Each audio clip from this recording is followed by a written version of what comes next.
Hello বন্ধুরা, সবাই কেমন আছো? অনেক দিন পর আবার চলে এসেছি কিন্তু একটা সুন্দর ভ্লগ নিয়ে।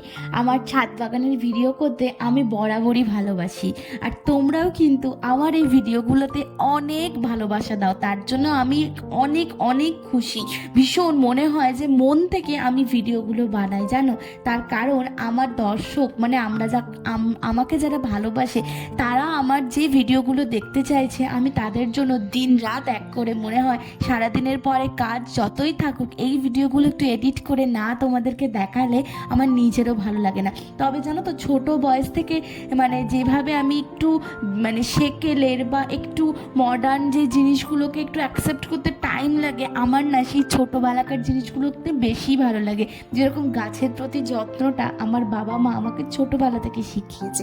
কেন বলো তো, তখন যখন গাছের পাতা ছিঁড়তাম আমার বাবা এরকম বলতেন যে গাছ কিন্তু আমাদের অক্সিজেন দেয়, বা তুমি যদি এই সবুজ পাতাটা না পৃথিবীতে জন্মাতে দাও তাহলে তুমি একটা শিশুকে বড় হতে দেখতে পাবে, মানে সেই গাছটাই একটা দিন বড় হয়ে তোমাকে ফুল ফল আলো সব দেবে।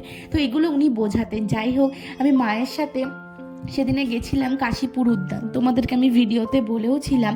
তো সেখানে কিন্তু এই যে দেখতেই পাচ্ছ রামকৃষ্ণদেবের উনি যেখানে ছিলেন কয়েকটা মাস, ওনার জীবনের শেষ সময়টুকু কাশীপুর উদ্যান বাটিতে, তো সেখানেই উনি শেষ নিঃশ্বাস ত্যাগ করেন।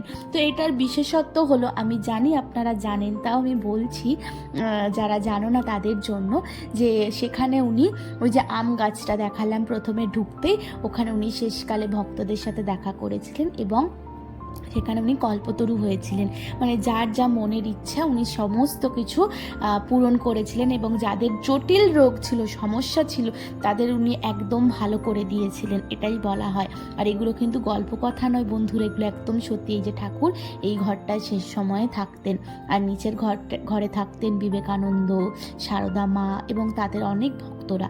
এইটাতে ওনার ছিল পুরনো রান্নাঘর, এখানে সারদা মা রান্না করতেন এবং রামকৃষ্ণ শ্রী শ্রী পরমহংসদেব পিতা রামকৃষ্ণদেবের জন্য ওপরে খাবার নিয়ে যেতেন ওই সিঁড়িটা দিয়ে।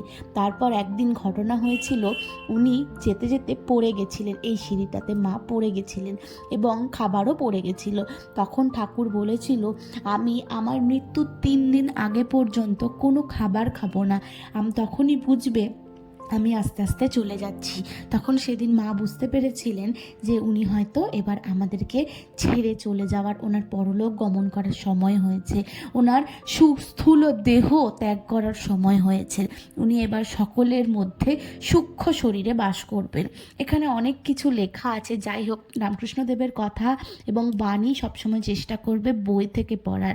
আমি সবসময় ভালোবাসি জিনিসগুলো পড়তে, এবং এখানে অনেক কথা গল্পের আকারে লেখা ছিল, বিভিন্ন কথা ওনার কল্পতরু হওয়ার কথা, উনি কিভাবে মন্দির প্রতিষ্ঠা করেছিলেন, উনি কিভাবে মাকে শিক্ষা দিয়েছেন, কারণ সারদা মা তখন অনেক ছোট ছিলেন, এই সমস্ত ব্যাপারে।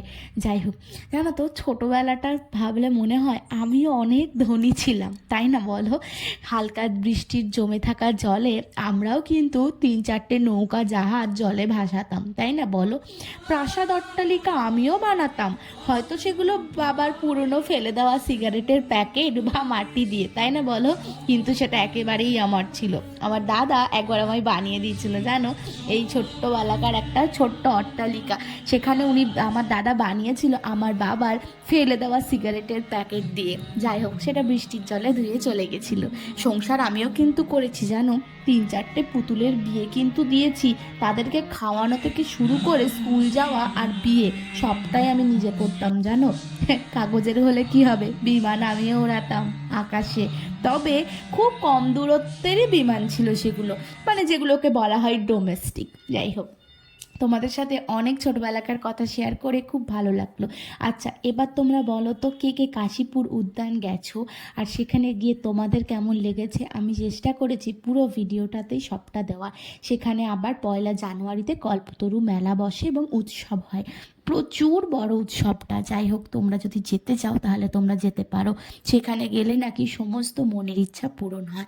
সেখানে শ্রী শ্রী পরমাংশদেব পিতা রামকৃষ্ণদেব ওখানে বলে যে উনি আবার কল্পতরু হন। যেহেতু ওই ডেটেই উনি কল্পতরু হয়েছিলেন, সেহেতু সমস্ত ভক্তগণের এটাই মনের বিশ্বাস যে উনি প্রত্যেকটা ভক্তের ওই দিন উনি মনের ইচ্ছা পূরণ করে এবং সমস্ত জটিল রোগে আক্রান্ত রোগীরাও ভালো হয়ে যায়। নিশ্চয়ই হয়, তাই না বলো?